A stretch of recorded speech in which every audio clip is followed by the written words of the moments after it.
बिस्मिल्लाहिर्रहमानिर्रहीम। मैं हूं आपका ज़ुल्करनैन और आप देख रहे हैं यूट्यूब चैनल ज़ुल्करनैन। तो आज भी लेटेस्ट अपडेट्स हैं और कुछ ऐसी चीज़ें हैं जो बहुत बड़ी चीज़ें हैं, स्पेशल चीज़ें हैं, वो आपके साथ शेयर करता हूं। सबसे पहले कि जो नवाज़ शरीफ साहब हैं वो आज एहतसाब अदालत में पेश हुए और उन्होंने वहाँ जाके अपना सरेंडर किया 4 साल बाद। लेकिन वो पेश हुए वहाँ पर और वहाँ पे कार्रवाई चली। लेकिन एक चीज़ भी देखी जाती है कि जब नवाज इमरान खान साहब आते थे कोर्ट में, जुडिशल कॉम्प्लेक्स हो या कहीं भी हो, तो उनकी गाड़ी बाहर खड़ी कर दी जाती थी और उन्हें एक तो मर्तबा तो उन पर हमला हुआ, कातलाना हमला हुआ, उनके लोगों पर लाठियाँ बरसाई गई, शेलिंग की गई और कई मर्तबा उनकी गाड़ी बाहर रोक दी जाती थी। प्रोटोकॉल के और बाकी गाड़ियाँ तो अलग की बात, लेकिन जो खुद थे इमरान खान साहब जो ज़ख्मी हालत में थे, उनकी खुद की भी गाड़ी बाहर खड़ी कर देते थे और इमरान खान साहब कई मर्तबा पैदल और कुछ मर्तबा तो वो व्हील चेयर पर भी चल के अंदर गए हैं। ये था इमरान खान साहब का। और अब जो नवाज़ शरीफ साहब हैं वो अदालतों में पेश हुए आज, पहले जुडिशल कॉम्प्लेक्स में, उसके बाद वो पेश हुए इस्लामाबाद हाई कोर्ट में।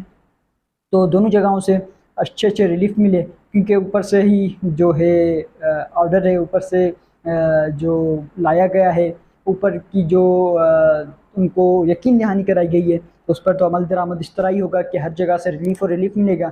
इसी तरह तोशाखाना केस में, यहीं अगर तोशाखाना का केस थोड़ा इमरान खान साहब का देखें तो उन्होंने सिर्फ एक घड़ी का मामला है उनका, और वो भी बेबुनियाद केस है। वो भी अगर ठीक तरह से सुना जाए, ठीक तरह से कार्रवाई चलाई जाए तो कोई मुकदमा नहीं बनता, लेकिन वो एक मुकदमा उन पर दर्ज है। इसके अलावा जो मरीन नवाज़ हो गई, नवाज शरीफ खुद हो गए, उनके भाई हो गए, तमाम ने एक मरतबा नहीं बार बार ये घड़ियाँ भी उठाई यहाँ से, और मर्सिडीज़ गाड़ी से लेकर हर जो गिफ्ट मिला उन्होंने, वो बगैर किसी कवानीन के उन्होंने उठाया। कोई कवानीन वहाँ पे इन पर लागू नहीं हो रहे थे, जो आया जिसको आया वो उठा रहे थे।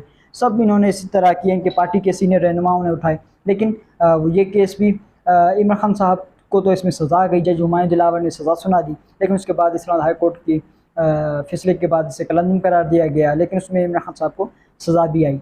लेकिन उसी केस में आज जब नवाज शरीफ एक मफरूर है, इश्तिहारी है, भगोड़ा है, पूरी दुनिया को पता है कि चोर है, डाकू है, उसको आज तोशाखाना केस में ज़मानत मिल गई। एक अदालतें और दो कानून हो रहा है ये, और एक तरफ तो इमरान खान साहब को सज़ाएँ दी जा रही हैं जबकि कोई मुकदमा ही नहीं है, और दूसरी साइड जहाँ कसूरवार हैं, जहाँ गुनाहगार हैं, उनको इस तरह से रिलीफ फराहम किए जा रहे हैं।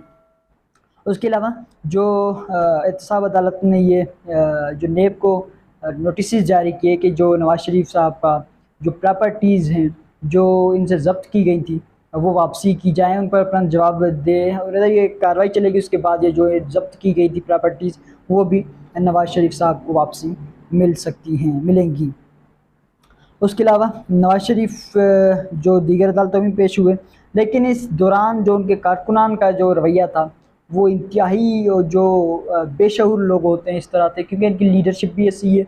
और इमरान खान साहब की नकल कर रहे थे, लेकिन क्या है कि इमरान खान साहब का सहाफ़ी भी नोट कर रहे थे, जो वहाँ पे सहाफ़ी मौजूद होते हैं वो भी ट्वीट्स कर रहे थे, बता रहे थे कि इमरान खान साहब का ये दौर था। इमरान खान साहब जब अदालतों में आते थे, भले कितने ही कारकुन हों, लेकिन इमरान खान साहब की जब अदालत में आते थे तो सब खामोश हो जाते थे, पहली बात। लेकिन दूसरी बात ये कि अगर वो खामोश नहीं होते थे, ज़्यादा लोग होते हैं, ज़्यादा बातें होती हैं, तो इमरान खान साहब की जो लीडरशिप है, खान साहब खुद भी नहीं, उनकी जो लीडरशिप है वो सिर्फ उठ के कहती है कि शोर ना करें या बाहर चले जाएं, तो अचानक उसी वक्त पूरा जो अदालत का कमरा है वो खाली हो जाया करता था। आज इनकी लीडरशिप बार बार रिक्वेस्ट करती रही कि कारकुनान जो है, लीडरशिप जो छोटी है वो बाहर जाए, लेकिन नहीं जा रही थी। इस दौरान जज साहिबान ने जो वो शोर की वजह से वो इन जो नज़्म ज़ब्त का जो मामला हैं वो आगे पीछे थे, इस वजह से जज साहिबान अपने चैम्बर में चले गए और उन्होंने कहा कि जब तक यहाँ पे माहौल पुरअमन नहीं होता तो तब तक हम नहीं आएंगे। उसके बाद माहौल को ठीक करने के लिए तकरीबन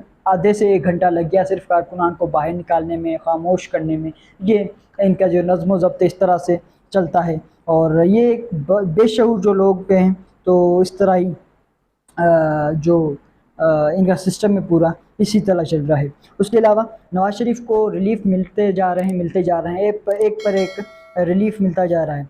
नवाज़ शरीफ ने दरख्वास्त की थी कि मैं हर जो पेशी है उस पर नहीं पहुंच पाऊंगा। एक तो भगोड़ा है, मफरूर है, इश्तियारी है, उसको हर पेशी पे पहुंच के सामना करना चाहिए और अदालतों को इंसाफ करना चाहिए। लेकिन एक 4 साल के बाद पहली मरतबा वो अदालत में आए हैं, उसके बाद वो दरख्वास्त ये कह रहे हैं कि मैं बार बार नहीं आऊँगा और मुझे से इस्तनसा दे दी जाए। तो और इस वक्त सारे हालात क्या हैं, नवाज़ शरीफ का साथ दे रहे हैं, तो इस वजह से उनकी ये दरख्वास्त भी मंजूर हो गई है। नवाज़ शरीफ की जानिब से राना मोहम्मद इरफान नाम है उनका, वो किए गए हैं कि वो हायर किए गए हैं नवाज़ शरीफ की जानिब से, वो पेश होंगे और नवाज़ शरीफ साहब हर पेशी पर पेश नहीं होंगे। अदालत ने ये कहा कि जब फ़र्द जुर्म आयद वगैरह होगा तो तब आपको आना पड़ेगा। तो नवाज़ शरीफ के वकील ने कहा कि जी ठीक है तब आएँगे, लेकिन अभी भी नवाज़ शरीफ की तबीयत ठीक नहीं है, इस वजह से वो डेली नहीं आ सकते, हर रोज़ नहीं आ सकते, हर पेशी पर नहीं आ सकते। तो इस वजह से उनकी ये जो दरख्वास्त थी ये भी मंजूर हो गई। तो ये एक निज़ाम, एक जो पूरा मुआशरा या एक जमहूरियत है, उसमें अंदर दो निज़ाम चल रहे हैं। जो एक तरफ नवाज़ शरीफ की साइड है तो पूरा सिस्टम, दूसरी तरफ इमरान खान साहब के ख़िलाफ़ है पूरा सिस्टम। इस तरह नहीं होना चाहिए। कानून हर पाकिस्तानी शहरी के लिए बराबर होना चाहिए। और नवाज़ शरीफ तो एक मफरूर है, इश्तिहारी है, भगोड़ा है, पूरी दुनिया जानती है कि वो चोर है, डाकू है, लेकिन हमारे निज़ाम पता नहीं क्यों उसे सपोर्ट कर रहा है।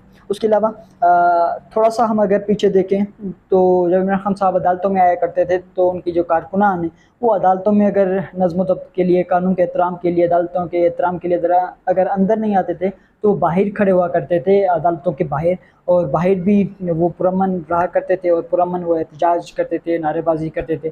तो इस मरतबा जो नवाज़ शरीफ साहब जब अदालत में पेश हुए आज, तो उनके कारकुनान अदालतों के अंदर भी नारेबाजी कर रहे थे, अदालतों के बाहर भी नारेबाजी कर रहे थे। सवाल सिर्फ इतना है सिर्फ कि क्या दफ़ा 144 सिर्फ इमरान खान साहब के कारकुनान के लिए है? क्योंकि जब इमरान खान साहब के कारकुनान सिर्फ पता चलता है इमरान खान साहब की कल पेशी है, आने वाले हैं, तो वहाँ पे इस्लामाबाद के उस एरिया में, उस जगहों पर डीसी साहब जो हैं वो लगा देते हैं 144 लगा देते हैं।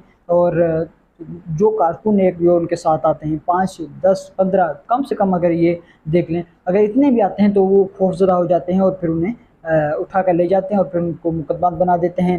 पहले तो 144 का मुकदमा और उसके बाद फिर 9 मई का मुकदमा, ये वो इस तरह के मुकदमा बना के कैद कर देते हैं। और यहीं नवाज़ शरीफ के जो वर्कर थे जो लाए गए थे, जो घसीट के लाए गए थे, जिनको कुछ पता नहीं था, वो अदालत के अंदर भी और अदालत के बाहर भी, इमरान खान साहब ने कभी भी अपने कारकुनान को ये नहीं कहा कि अदालतों के अंदर नारेबाजी करें। अदालतों का हमेशा एहतराम किया खाब साहब ने, और कभी भी ये नहीं कहा कि होना चाहिए बाहर, अंदर जो नारेबाजी होनी चाहिए। हमेशा नारेबाजी जो हुई है वो बाहर हुई है, तो बाहर से भी हमारे लोगों को, पाकिस्तान तहरीक इंसाफ के लोगों को उठा लिया जाता था दफ़ा 144 की जो खिलाफ वर्जी पर। बहरहाल ये पूरी दुनिया देख रही है, पूरी दुनिया जानती है कि इस वक्त जो नवाज़ शरीफ को सपोर्ट है वो किस की सपोर्ट है, कौन उसे यहाँ तक लाया है, कौन उसे आगे लेके जा रहा है। तो इसलिए पूरी कौम जानती है कि क्या होने वाला है, कि क्या करना चाहते हैं ये लोग। उसके अलावा जो इमरान खान साहब की ये अगर हम बात करें तो आज इमरान खान साहब के 15 केसेस लगे हुए थे मुख्तलिफ़ अदालतों में। वो 9 मई के मुकदमात थे जो अलग अलग अदालतों में लगे हुए थे, जहाँ नईम हैदर पंजोता साहब कर रहे थे। उनकी नईम हैदर पंजोता साहब, एजाज बटर साहब और दीगर वकला जो हैं वो इसकी पैरवी कर रहे हैं केसेस की। उसके अलावा इमरान खान साहब का जो साइफ़र केस है उसको ट्रायल रोकने के लिए, उसकी ट्रायल रोकने के लिए इमरान खान साहब के वकला की जानिब से दरख्वास्त की गई थी। तो आज इस्लामाबाद हाई कोर्ट ने वो दरख्वास्त मुस्तरद कर दी। एक साइड तो नवाज़ शरीफ को रिलीफ पे रिलीफ, रिलीफ पे रिलीफ, और उसी अदालत से रिलीफ मिल रहा है जहाँ से इमरान खान साहब को सज़ाएँ हो रही हैं। ये सिर्फ एक ही बात है, एक ही इसका पहलू है कि वो कौन है जो ये सब कुछ करवा रहा है। जो अरशद शरीफ साहब ने ये सवाल उठाया था शहीद ने कि वो कौन है, बिल्कुल आज हम भी वही सवाल उठाते हैं कि वो कौन है जो ये सब कुछ करवा रहा है। बहरहाल इमरान खान साहब की जो ये इस्तदा है वो मुस्तरद हो गई। और जैसा हमने कहा कि किसी एक शख्स की वजह से हम कानून को आगे पीछे नहीं कर सकते। उन्होंने कहा कि इस दौरान जो इमरान खान साहब के वकील है, जो अब से कुछ ही दिन पहले इमरान खान साहब ने उन्हें हायर किया है, सलमान अकरम राजा साहब, उन्होंने कहा कि ये कहाँ लिखा हुआ है कि कहाँ कहाँ कहा गया है, किसने कहा है? ना मुलजिम ने भी ये नहीं कहा कि मुझे सिक्योरिटी के खदशात हैं, कुछ हैं, उसके बावजूद आप जो है जेल में अदालत कार्रवाई चला रहे हो। या मुलजिम से आपने पूछा तक नहीं है कि जेल में कार्रवाई चलाएं या बाहर चलाएं, आपने ये पूछा भी नहीं और अपने हिसाब से चला रहे हो। बहरहाल जज साहब का ये कहना था कि नहीं नहीं, ट्रायल नहीं रुकेगी और ट्रायल जेल में ही होनी चाहिए। तो ये अब इंसाफ का कह दे अगर दोहरा मयार तो बिल्कुल गलत नहीं होगा। ये इमरान खान साहब के साथ किया जा रहा है, ये इस वक्त नवाज शरीफ के साथ उनको सपोर्ट दी जा रही है, उनको ये सब कुछ सहूलतें फराहम की जा रही हैं। हकीकत क्या है, हकाइक पीछे क्या है, पूरी कौम जानती है। इमरान खान साहब हक पर खड़े हुए, वो सच पे खड़े हुए हैं। उनका कसूर यही है कि उन्होंने जो अमरीकी साजिशों को और मुल्क के मीर जो सादिक और मीर जाफ़र हैं उनको बेनकाब किया। उन्होंने बताया कि किसने साजिश की थी, उन्होंने बताया कि एक साइफ़र के ज़रिए या एक हुक्म पर हमारी हुकूमतें गिराई गई। तो ये इमरान खान साहब का कसूर था जिसकी सज़ा उन्हें मिल रही है आज। लेकिन पाकिस्तानी कौम इमरान खान साहब के साथ खड़ी हुई है। इमरान खान साहब इंशाल्लाह वो डटे हुए हैं, पाकिस्तानी कौम उनके साथ डटी हुई है। तो इंशाल्लाह ताला जीत हक़ की होगी, जीत सच की होगी। क्योंकि एक फ़ैसला इंसान करता है, एक अल्लाह ताला फ़ैसला करते हैं, तो वही मंजूर होगा जो अल्लाह ताला फ़ैसला करेंगे। उसके अलावा आर्मी चीफ़ जनरल जो आसिम मुनीर साहब है, उन्होंने फ़लस्तीन के सफ़ीर हैं जो अहमद जवाद, उनसे मुलाकात की है। उन्होंने बातचीत की है जो फ़लस्तीन के मामलात हैं उन पर, और उनके अंदर के ज़्यादा मामला है। थोड़ी सी बात ये इत्तलात मिली है हमें कि ये जो फ़लस्तीन को और इस वक्त पूरे दुनिया में माहौल चल रहा है, मसाइल चल रहे हैं, उन पर आर्मी चीफ़ साहब ने बातचीत की है जो सफ़ीर से, जो अहमद जवाद से, और उन्होंने कोशिश की है कि इसको हल की तरफ लेकर जाया जाए।